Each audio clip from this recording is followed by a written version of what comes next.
Mesdames et messieurs, aimables abonnés de Dunia Kibolo TV, bonsoir et bienvenue à ces flashs d'informations.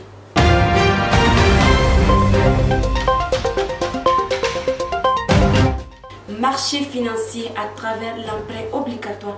Le Mali obtient 120 milliards de francs CFA du marché financier de l'UEMOA.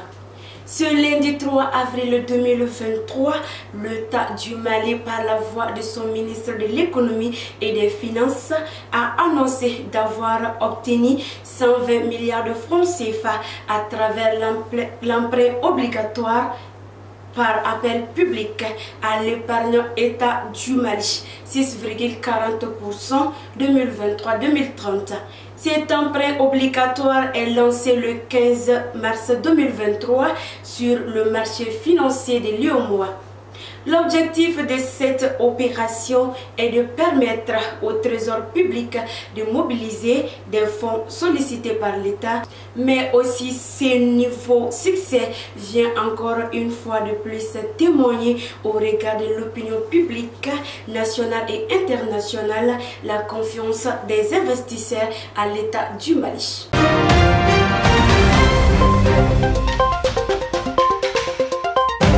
Burkina Faso, le gouvernement expulse des correspondantes de deux grands quotidiens français.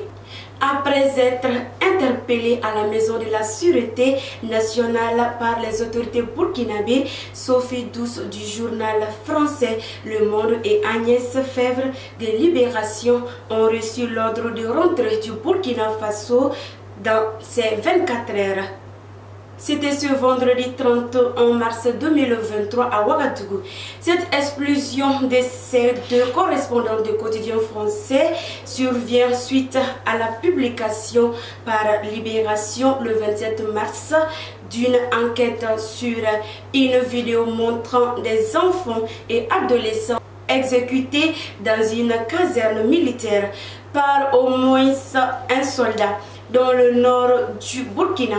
Cette enquête était évidemment fortement de plus aux autorités de la transition du Burkina Faso, souligne le quotidien.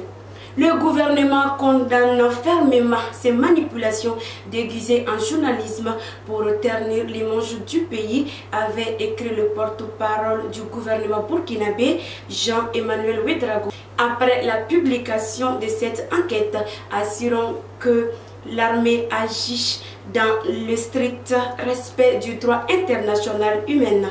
Notons qu'il y a au moins une semaine que la chaîne de télévision française France 24 avait été suspendue par le gouvernement du capitaine Ibrahim Traoré et 4 mois la suspension de Radio France Internationale RFI.